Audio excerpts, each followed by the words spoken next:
안녕하세요. 책한민국입니다. 오늘 소개할 책은 뇌의 사생활. 지은이는 프랑스의 뇌과학자 알베르 무케베르입니다.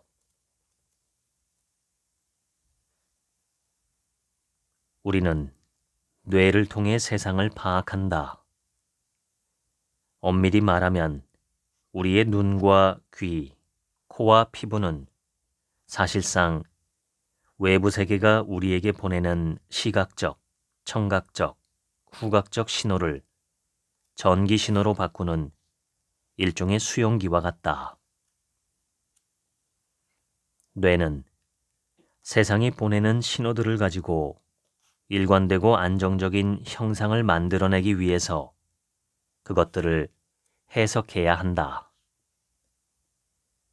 뇌는 우리가 눈을 뜨는 순간부터 내내 현실을 추정하고 해석하고 공백이 있으면 관련 있어 보이는 것들로 채워 넣는다. 우리는 세상을 있는 그대로 보지 않고 우리 자신의 모습대로 본다. 이것은 오늘날 인지과학 연구로 확증된 심오한 진리다. 세상은 우리에게 끊임없이 무수한 신호를 보낸다. 그 중에서 우리는 보고 싶은 것들을 선택함으로써 그 신호들이 지닌 모호성을 줄인다. 우리는 나름의 방식대로 세상을 해석하며 심리적, 문화적, 사회적으로 서서히 세상의 모델을 형성한다. 뇌는 모호함과 공백을 견디지 못한다. 그래서 어떤 요소를 채워 넣어야 할 상황이 생기면 뇌는 그 공백을 어떻게든 채워 넣으려 한다. 기억은 우리가 회상하는 내용을 단순히 객관적으로 기록하고 모아두는 카메라처럼 기능하지 않는다. 기억은 그것들을 재구축한다. 우리 기억에 현실적인 질감을 부여하는 기억들을 철저히 만들어내는 것이다.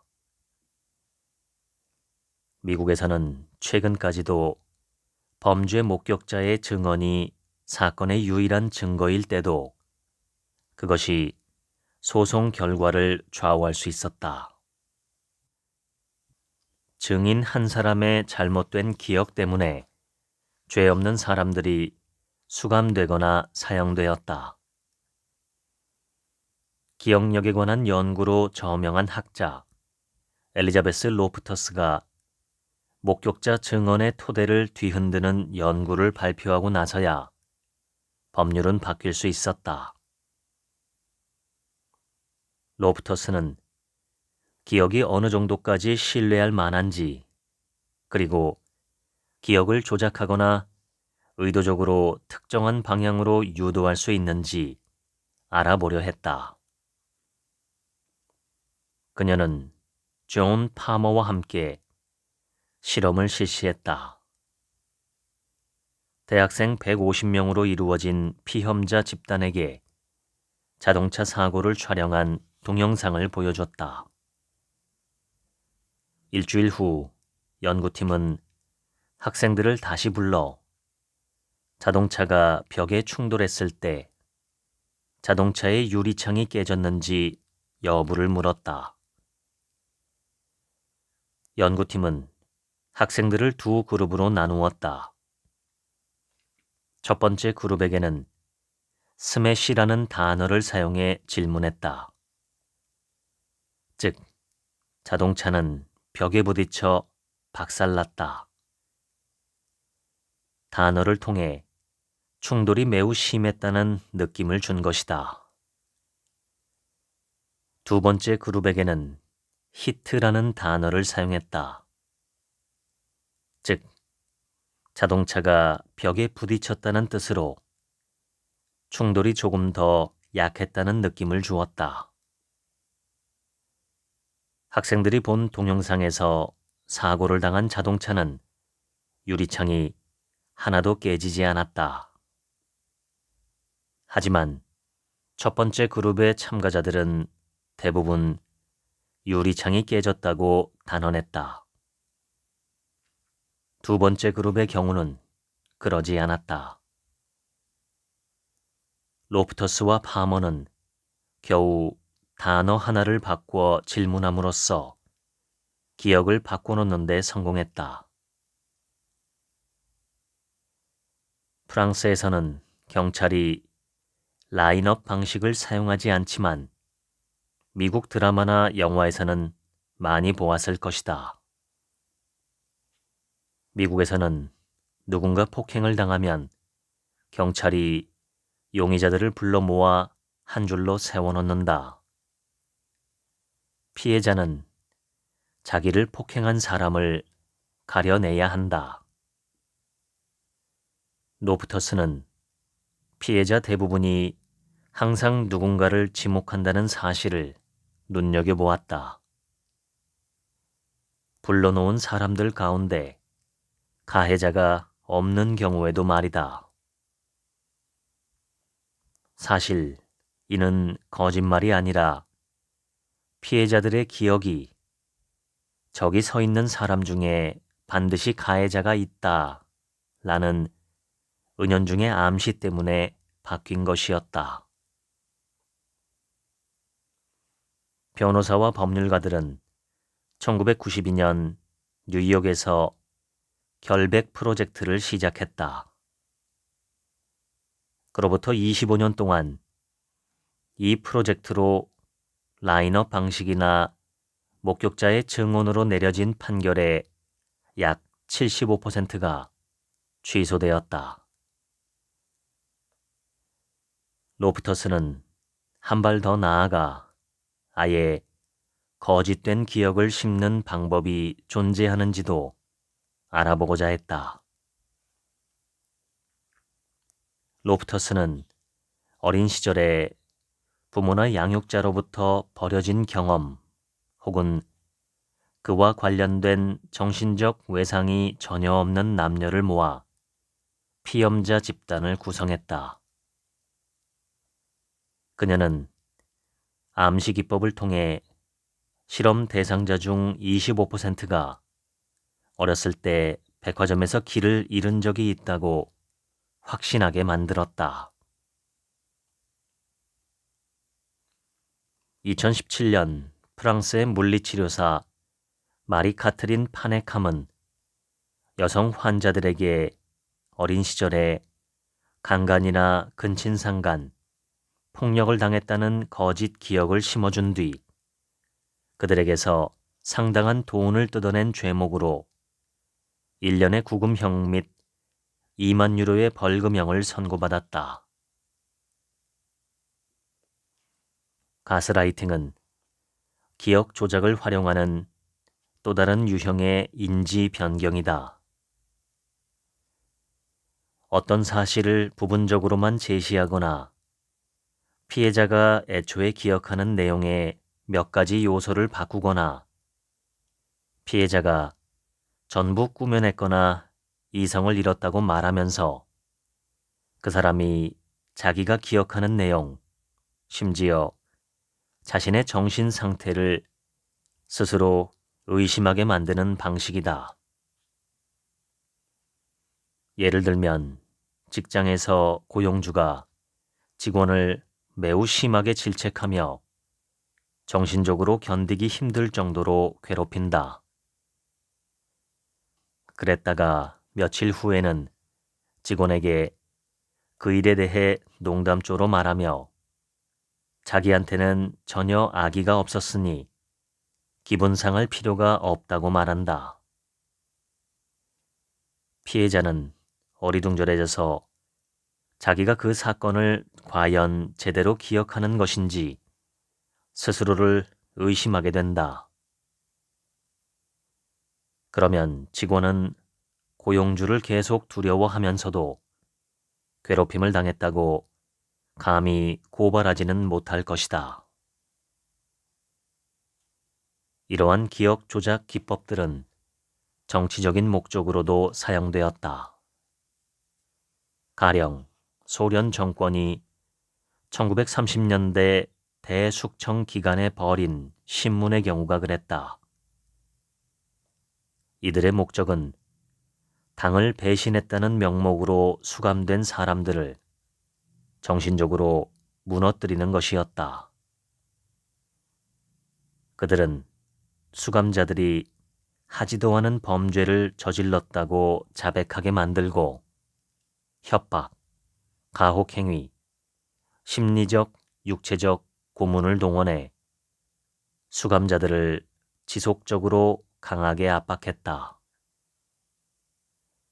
그러한 가혹행위들이 계속되면 수감자들은 자신의 과거와 기억이 과연 진실인지 의심하기 시작하고 결국 자기가 결백하다는 사실마저 의심한다. 그들은 끝내 정신적으로 무너지고 완전히 지쳐서 가상의 범죄가 존재하고 자기가 그 일을 저질렀다고 자백한 뒤 결국 처형당한다.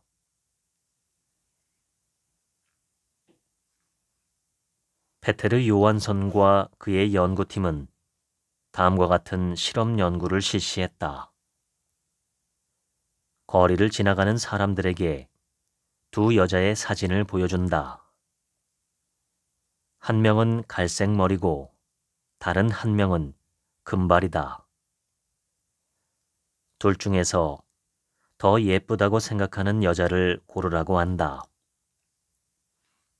뒤이어 실험자는 몰래 두 사진을 바꾼 다음에 그들이 고르지 않은 여자의 사진을 내민다. 그리고 그 여자를 선택한 이유를 설명해 보라고 한다. 그러니까 자신이 고르지 않은 여자를 왜 선택했는지 설명해야 하는 것이다. 실험 대상자의 74%가 사진이 바뀐 것을 눈치채지 못했고 그들은 자신이 한 선택을 열심히 정당화하면서 그 여자의 미소가 예쁘거나 턱의 모양이 예쁘다는 등의 이유로 이 얼굴을 선택했다고 설명했다. 뇌가 스스로 하지 않은 선택을 사후에 정당화하는 경향에 대해 요한손과 그 연구팀은 선택맹이라는 이름을 붙였다. 학술 연구 중에는 우리 뇌가 사후에 정당화하는 능력이 얼마나 대단한지 보여주는 사례가 차고 넘친다. 인간은 절대 이성적이며 엄밀한 존재가 아니다. 우리 뇌는 자주 속임수를 쓰고 가끔 우리를 오류에 빠뜨린다. 미국의 과학자 칼 프리브람은 모든 동물은 생존에 필요한 4가지 본능을 가진다는 가설을 제시한 바 있다. 그는 그 본능에 4F라는 이름을 붙였는데 feeding, 먹기, fucking, 짝짓기, fighting, 싸우기, fleeing, 도망치기에 각 앞글자를 딴 것이다. 우리가 주목해야 할 부분은 싸우거나 도망치려는 반응이다. 이것은 척추동물이 스트레스에 반응하는 첫 단계이기 때문이다. 스트레스는 모든 척추동물에게 가장 중요한 기능으로 생존을 우선시한다.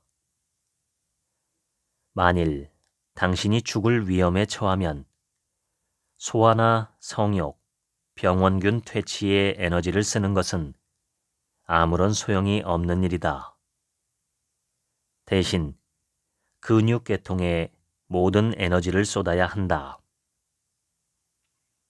또 하나 주목해야 할 점은 동물들에게서는 정점의 스트레스 상태가 그리 오래 지속되지 않는다는 점이다. 일단 위험이 지나가고 나면 부교감 신경계가 바통을 이어받아 모든 것을 정상으로 되돌려 놓는다. 우리의 선조 호모 사피엔스 사피엔스에게 적용해보자. 호모 사피엔스 사피엔스가 느긋하게 야생 열매를 따는 중이라고 상상하자. 그때 갑자기 어디선가 잎사귀가 사각거리는 소리가 들린다. 이 소리는 두 가지로 해석할 수 있다. 포식 동물이 다가오는 소리거나 잎이 바람에 흔들리는 소리다. 그의 뇌는 포식 동물 옵션을 선택한다. 뇌는 스트레스 반응을 일으켜서 당장 살아남기 위해 신경계를 동원한다. 근육이 수축하고 호흡이 가빠진 그는 최대한 빨리 도망친다. 만일 그가 두 번째 옵션을 선택해서 잎사귀가 바람에 흔들리는 소리라고 생각하고 계속 열매를 딴다면 굶주린 포식 동물에게 잡아먹힐 위험이 있다. 당연히 두 개의 옵션 중 첫 번째가 훨씬 유리하다. 그래서 사피엔스는 잡아먹힐 위험을 감수하기보다는 과잉 반응을 보이는 편을 택한다. 30만 년에 이르는 기간 동안 인류는 이런 식으로 자신의 생존이 위협받을 수 있는 모호한 상황에 처하면 거의 기계적으로 스트레스 반응을 일으키도록 조건화되어 왔다. 오늘날 우리가 맞닥뜨리는 위험은 대부분 심리적이다. 우리의 신체는 강렬한 스트레스를 짧은 시간 동안 견디도록 만들어져 있다. 사람의 몸은 끊임없이 경계태세를 취할 수 없다. 만성적인 스트레스 상태에 놓일 수 없는 것이다.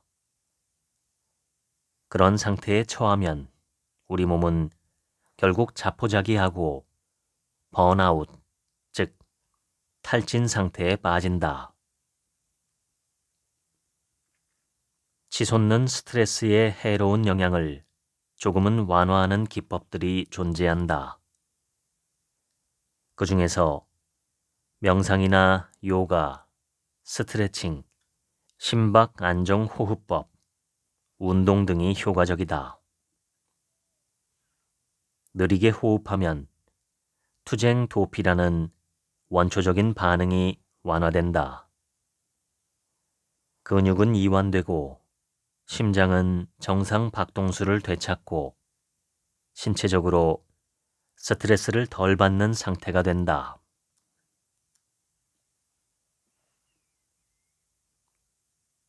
동기화된 추론이란 자기가 이미 갖고 있던 생각과 일치하는 생각을 우선적으로 믿으려 하는 편향이다.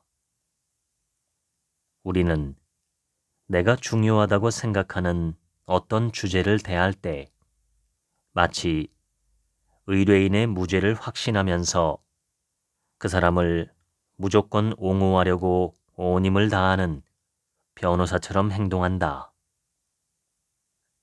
하지만 그보다는 주어진 단서들을 하나씩 따라가면서 단단히 구축된 답에 이르는 판사나 형사처럼 행동하는 방법을 배우는 것이 좋다.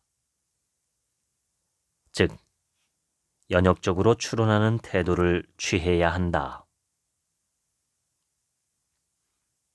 대부분의 경우 우리가 하는 추론은 우리의 문화적 배경과 경험, 신념에 영향을 받는다. 소셜미디어와 24시간 뉴스가 송출되는 시대에 사는 우리는 거의 모든 주제에 대하여 엄청나게 많은 양의 정보를 접한다. 그 중에서 우리가 하는 추론에 동기를 부여하고 우리 믿음을 강화할 무언가를 찾아내기란 쉽다. 그러나 우리는 거기서 한 발 더 나아가 나와 비슷한 생각을 하는 사람들을 팔로우하고 그들의 게시물과 소식을 우선적으로 살펴본다. 이로써 우리 신념은 더욱 강화되기에 이른다. 이는 사회를 더 양극화시키고 우리의 정신적 유연성을 약해지게 만든다. 어떤 정보가 우리의 믿음을 뒷받침하면 우리는 그 정보가 진짜인지 아닌지 알아보려는 노력을 거의 기울이지 않는다. 더 나아가 그 정보를 남들과 공유하면서 가짜 뉴스일지도 모를 정보들을 퍼뜨린다. 가짜 뉴스를 퍼뜨리는 사람들은 대부분 그 내용이 진짜라고 믿고 자기가 이로운 정보를 제공한다고 생각하는 진실한 사람들이다. 이렇게 우리의 생각과 견해, 믿음을 확증해주는 정보들만을 선별하는 경향은 확증 편향이라고 부른다. 우리는 우리가 믿는 것, 특히 믿고 싶은 것을 확증하는 요소들에 집중하고 우리와 관련이 없거나 마음에 들지 않는 것은 무시한다.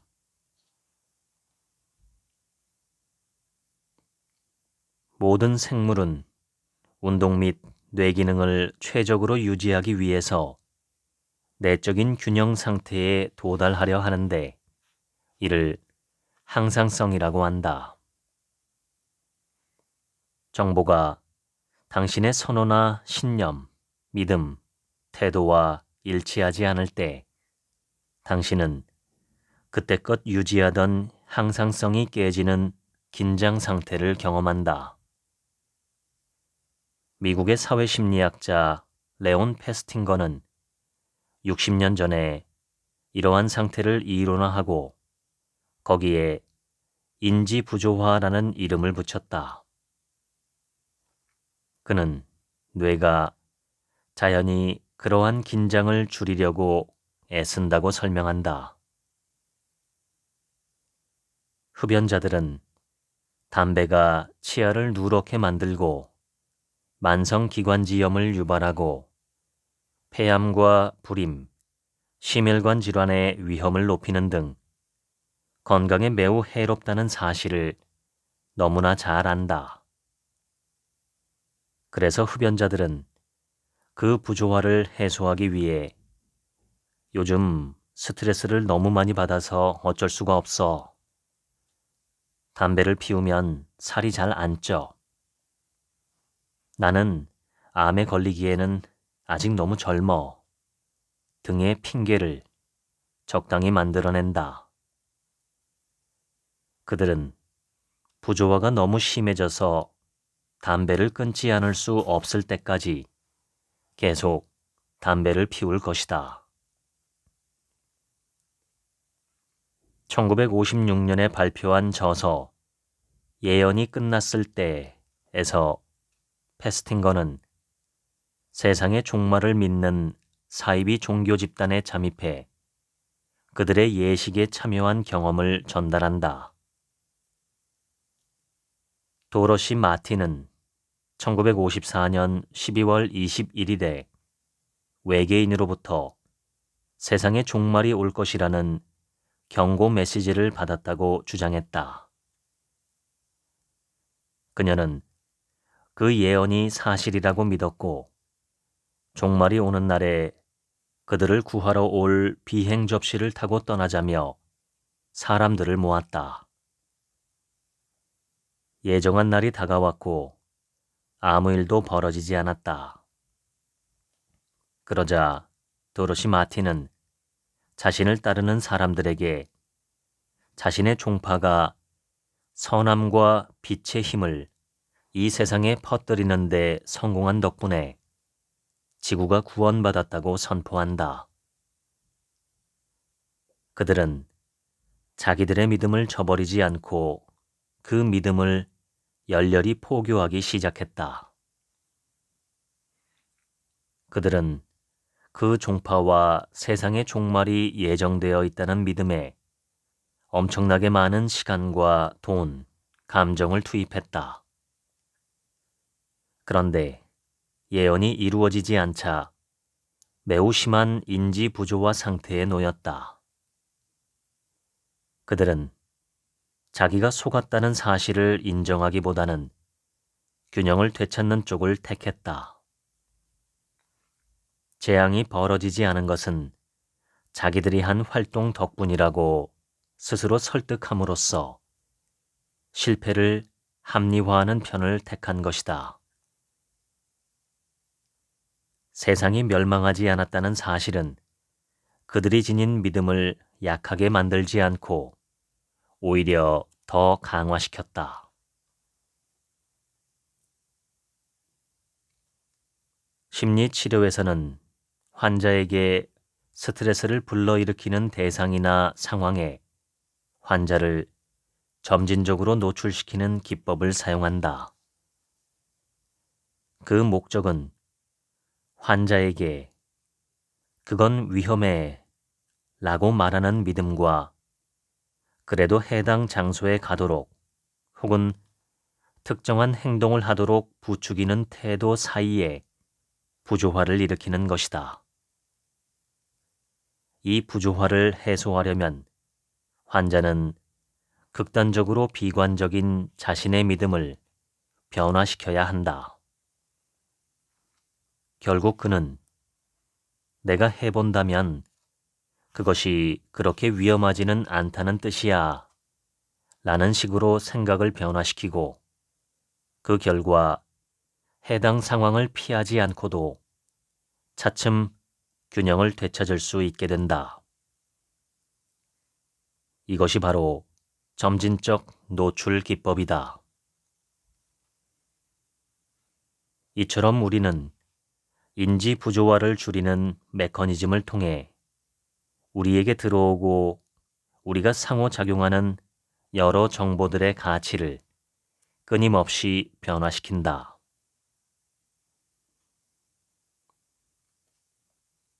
정말 간략하게 말하면 세상의 모든 사람은 두 가지 유형으로 나뉜다. 자기한테 일어나는 일의 원인은 전부 자기에게 있다고 생각하는 사람과 모든 것은 이미 저 위에 적혀 있다 라고 생각하는 사람이다. 여기서 저 위는 어떤 초월적 존재를 의미한다. 미국의 심리학자 줄리언 로터는 이러한 생각을 성격의 사회학습 이론을 개발하는 시작점으로 삼았다. 로터는 삶을 대하는 이러한 두 가지 방식을 통제 위치라는 용어로 설명한다.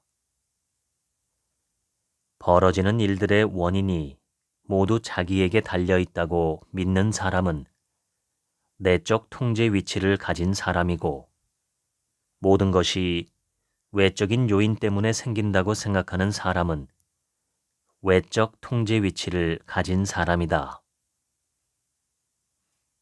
당신이 내적 통제 위치를 가진 사람인데 직장에서 승진을 했다면 당신은 그것이 자신의 노력 덕분이라고 생각할 것이다.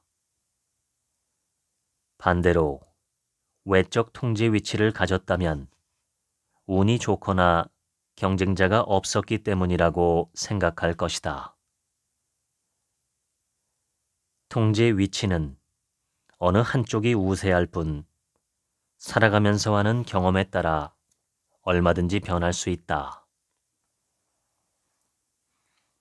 통제 위치는 우리의 행동을 결정하고 따라서 행동의 결과를 결정한다. 통제 위치가 내적인지 외적인지에 따라서 자기가 한 행동에 책임이 있다고 느끼는 정도가 다르다.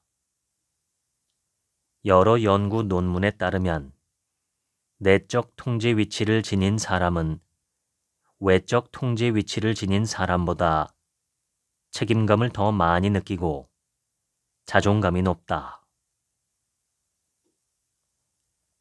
만일 당신이 내적 통제 위치를 가졌다면 나의 성공은 모두 나의 능력 덕분이라고 생각하고 자존감이 높아질 것이다.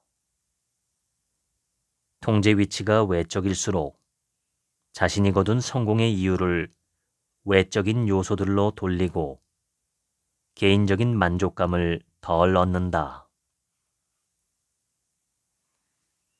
우리가 건강에 대해 생각하는 방식에 따라서 병에 대처하는 방식이 달라진다. 내적인 통제 위치를 지닌 환자는 병을 치료하려고 더 열심히 노력하면서 약을 잘 챙겨 먹을 것이다.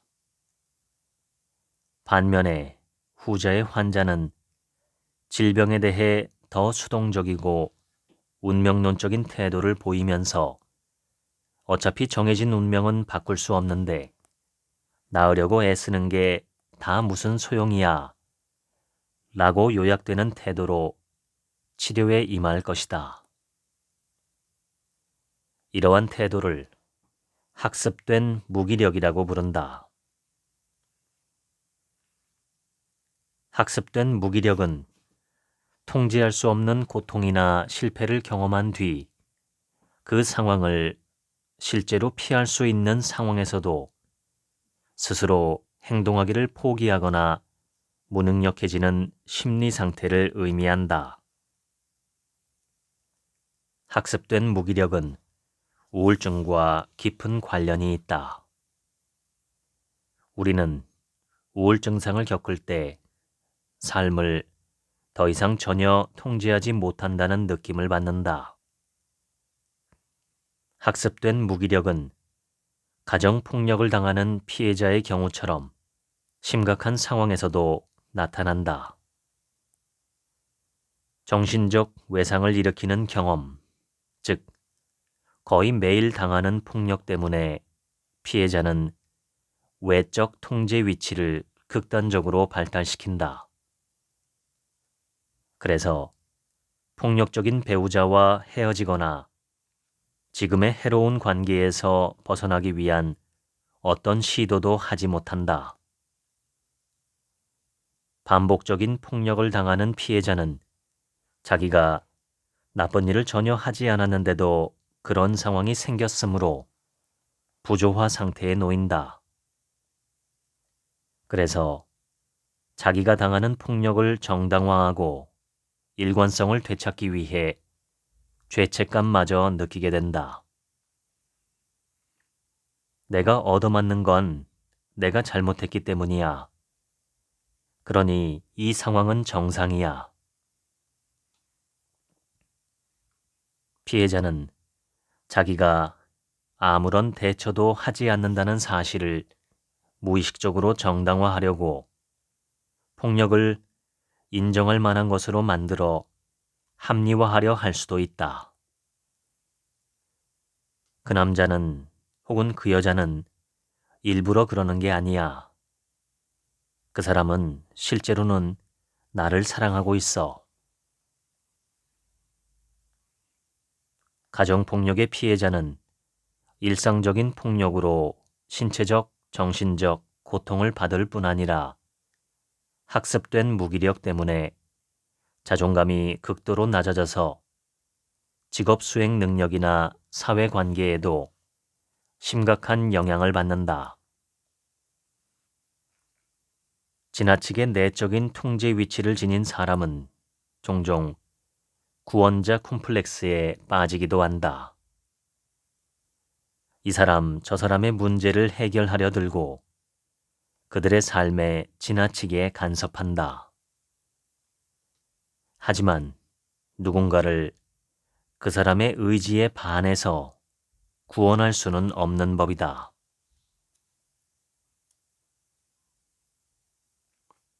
사람은 어떤 주제를 모를수록 자기가 얼마나 모르는지 제대로 가늠하지 못한다.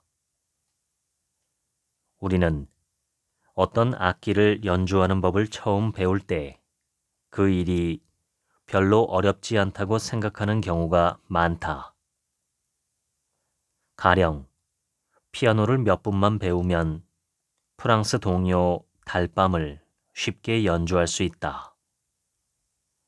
하지만 피아노를 계속 배우다 보면 생각보다 실력이 빨리 늘지 않는다는 것을 알게 된다. 모든 학습은 대체로 배우는 내용을 잘 안다는 근거 없는 자신감 과잉으로 시작된다.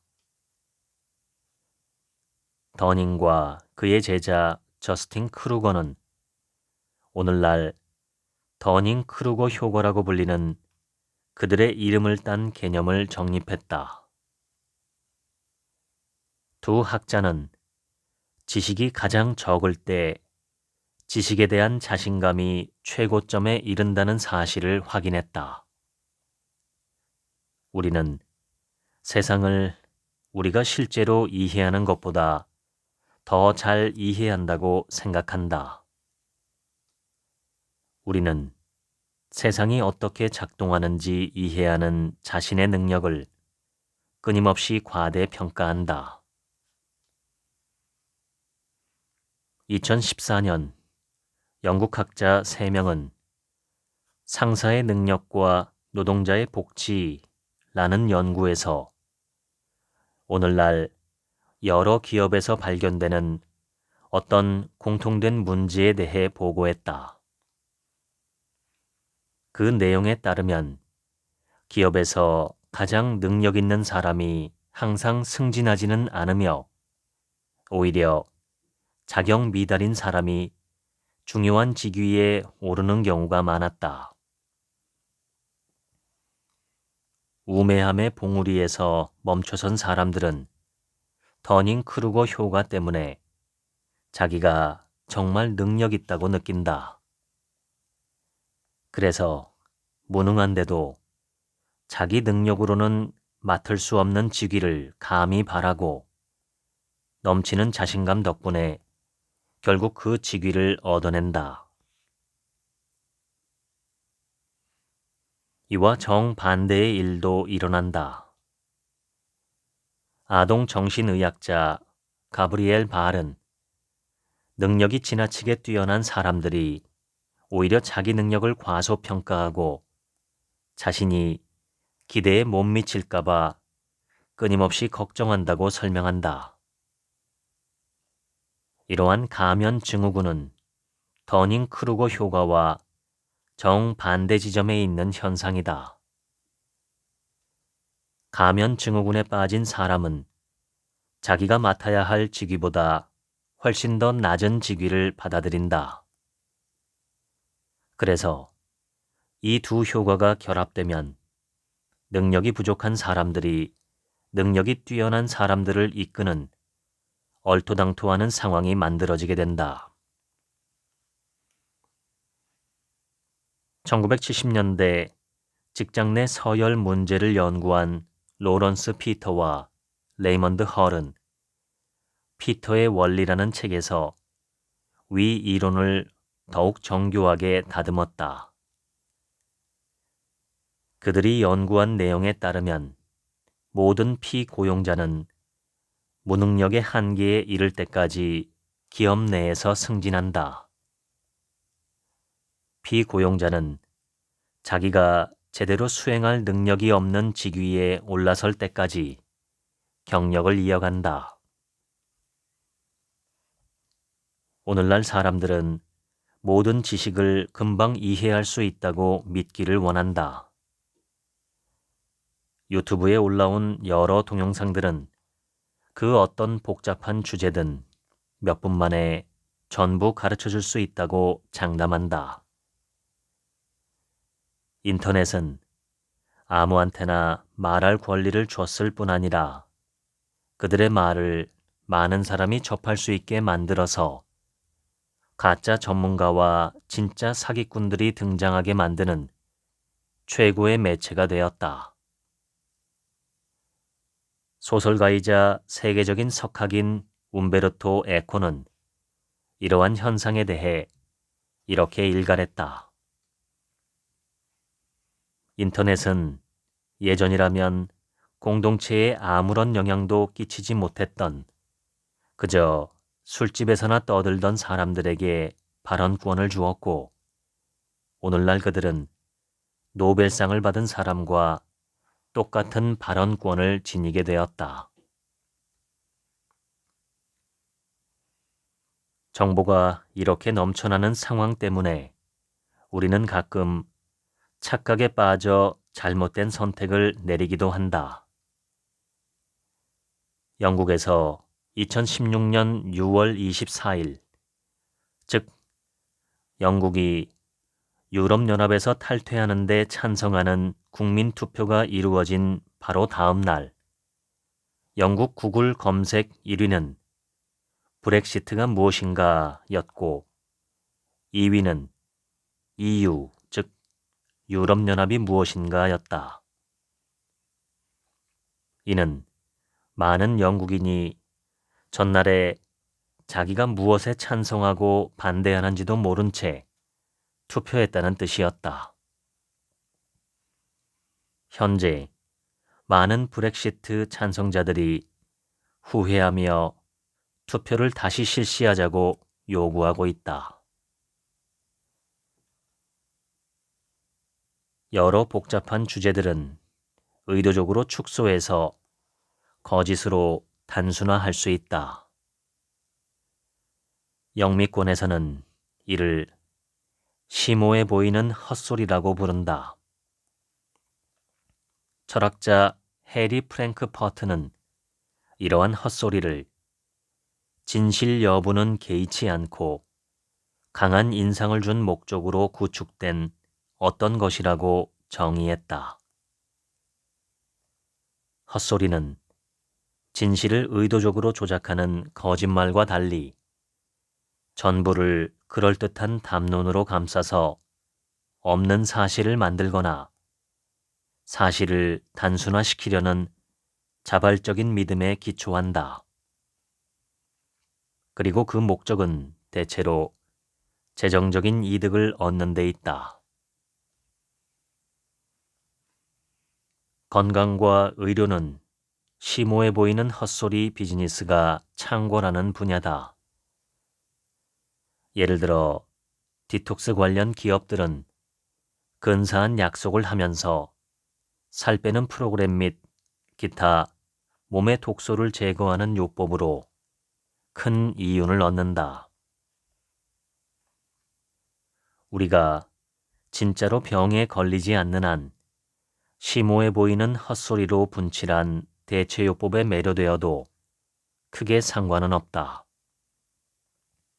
하지만 신체적 또는 심리적으로 심각한 질병에 걸린 경우라면 그런 무속적인 치료법을 지나치게 신봉하는 것은 매우 위험할 수 있다.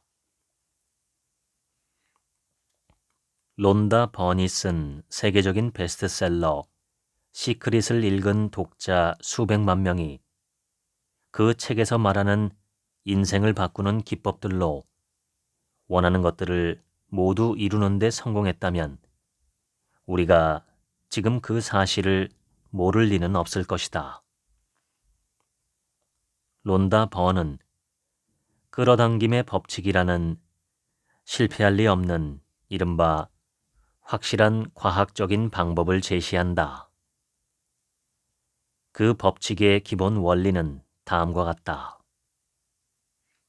당신이 꿈꾸는 무언가, 즉 사랑, 돈, 성공 등을 간절히 생각하면 당신의 뇌에 든 전기가 자기장을 형성하고 우주의 긍정적인 파동을 끌어당겨서 그 힘으로 당신이 원하는 것을 끌어당길 수 있다. 이 이론은 과학적이거나 의학적인 근거가 전혀 없다. 그럼에도 미국의 JMC 심리치료소를 비롯한 일부 의료센터에서는 끌어당김의 법칙을 모든 치료법의 기초로 삼고 있다. 우리는 정보가 끊임없이 넘쳐 흐르는 세상을 살아간다. 이러한 상황에서 극복해야 할 어려움은 무지에 맞서 싸우는 일이라기보다는 알고 있다는 환상에 맞서 싸우는 일이다. 움베르토 에코는 생애 거의 막바지에 쓴 시평에서 이런 말을 했다. 과거에는 기만적인 생각이 있어도 그걸 듣는 사람이 아무도 없으면 자연히 사라졌는데 오늘날은 그런 생각이 일파만파로 퍼져 많은 사람에게 가 닿을 수 있게 되었다. 2017년 8월 인도에서는 왓츠앱으로 보낸 메시지 하나 때문에 반다 지역에서 폭동이 벌어졌다. 14살 먹은 한 소녀가 구루두아라 시장에서 경비대원 한 명에게 폭행을 당했다는 메시지였다. 이 소식은 이틀 만에 널리 퍼져서 시크교 공동체와 힌두교 공동체 사이에 격렬한 충돌을 일으켰다. 사실 이는 미리 막을 수 있었던 사태였다. 발단이 된 정보가 거짓이었기 때문이다. 그 사건 외에도 인도의 자르칸드 주에서는 2017년 5월 왓츠앱으로 어린이가 유괴되었다는 가짜 소문이 퍼져서 7명의 남자가 집단 폭행을 당해 죽었다. 가짜 뉴스는 마치 바이러스처럼 전파된다. 그러므로 피해를 보지 않으려면 게으름을 덜 피워야 하고 덜 수동적이어야 하며 더 많이 의심하고 더 신뢰할 만한 출처를 찾아 확인해야 한다. 인간 사회의 발전과 함께 편향적 사고는 항상 존재해왔다.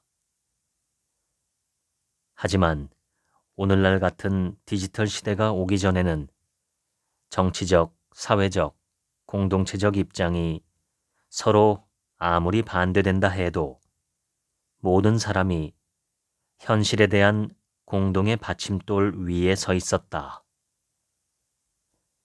세상을 살아가는 방식에 대해 서로 의견이 일치하지 않아도 그것을 넘어서 우리는 언제나 같은 세상을 공유했다. 그러나 오늘날에는 상황이 다르다. 트럼프는 2018년 11월 X에서 강력하고 광범위한 한파가 모든 기록을 깰 것이라고 한다. 그런데 지구온난화가 웬 말인가 라고 큰소리 쳤는데 이는 날씨와 기후를 혼동한 말이었다. 그럼에도 수천 명의 사람들이 이 게시물에 좋아요를 보내며 기후위기는 존재하지 않는다는 대안적 현실에 동조를 표했다. 이제 우리가 살아가는 세상은 확인된 사실과 거짓 믿음이 동등하게 취급되는 곳이 되었다. 소셜미디어를 통해 끼리끼리 소통에 갇혀 지낼수록 우리의 정체성은 우리가 교류하는 집단의 색깔을 띠며 우리 생각과 일치하지 않는 목소리는 점점 거부하게 될 것이다. 이러한 메커니즘은 사회 조직의 균열을 가져온다. 우리가 공동으로 가진 첫 번째 것은 우리가 사는 세상이다. 사실들로 이루어진 현실 말이다. 지구온난화는 내가 지금 앉아서 글을 쓰고 있는 이 책상만큼이나 실제로 존재하는 것이다. 인류는 정말로 달에 발을 내딛었다. 지구는 둥글다. 이러한 사실들을 부인하면 우리는 합의를 전혀 볼 수 없게 되고 그 어떤 시민의식도 가질 수 없으며 세상은 살아가기 힘든 공간이 된다. 우리는 절대적 의심보다는 차이를 고려하는 신중한 의심을 가질 필요가 있다. 앙리 푸앙카레는 이렇게 말했다. 모든 것을 의심하는 것 또는 모든 것을 믿는 것은 둘 다 똑같이 편리한 해결책으로 깊은 생각을 필요 없게 만든다. 따라서 내가 여러분에게 권장하고자 하는 일은 스스로 어느 순간에 의심하며 어느 순간에 신뢰할 수 있는지를 결정할 수 있도록 비판적 사고를 기르는 것이다. 지금까지 뇌의 사생활 읽어드렸습니다. 지금부터는 제 얘기입니다. 오늘 소개해드린 뇌의 사생활은 아주 얇고 작은 책인데 상당히 알찹니다. 인간의 뇌가 어떤 식으로 작동하는지에 대해서 깔끔하고 명료하게 설명하고 흥미로운 예시까지 담고 있습니다. 이 책의 부제는 뇌의 알고리즘에 속지 않는 똑똑한 뇌 사용법입니다. 뇌가 어떻게 작동하는지 그 작동 원리와 한계를 인지하고 있을 때 더 건강하고 지혜롭게 살 수 있다는 주장입니다. 우리는 보통 자기 자신에 대해서 필요 이상으로 지나치게 강한 확신을 가지고 있습니다. 자신의 생각이나 느낌, 기억이나 판단을 지나칠 정도로 신뢰한다는 뜻이지요. 실제로 객관적으로 살펴보면 부정확하거나 뇌가 이야기를 지어낸 경우도 많은데 말입니다. 불안은 살아가기 위해 꼭 필요한 감정이지만 지나치게 강하면 삶에서 전진할 수가 없습니다. 불안은 마치 자동차의 브레이크와 같습니다. 계속해서 브레이크를 밟고 있으면 앞으로 나아갈 수가 없습니다. 불안 자체는 우리의 삶을 돌아보는 좋은 도구지만 불안에 집착하는 건 마치 브레이크를 강하게 밟고 앉아있는 것과 같습니다. 불안은 적절한 때에 적절한 만큼만 사용하면 되는 인생의 브레이크입니다. 오늘 이 책을 읽은 저의 소감을 한 줄로 말하라면 자신을 너무 믿지 말자 라고 말씀드리겠습니다. 자기 자신의 생각도 감정도 판단도 절대적으로 옳은 것으로 신뢰하지 말고 거리를 두고 검토하고 다양한 가능성을 점검하는 과정이 필요합니다. 이것이 진실을 찾아가는 과정이고 지혜로 가는 지름길이 아닐까 생각합니다. 이 책에 나와 있는 다양한 실험 사례를 보면 내가 알고 있다고 생각하는 것이 사실은 알고 있지 못한 경우가 많습니다. 또한 내가 생각하는 이유와 원인과 근거가 실제와 다른 경우가 너무 많습니다. 인간은 그렇게 불완전한 존재입니다. 뇌에 속지 않고 뇌를 현명하게 다루는 진정한 내 인생의 주인이 되시면 좋겠습니다. 지금까지 책 한 민국의 하루치 생각이었습니다. 들어주셔서 감사합니다.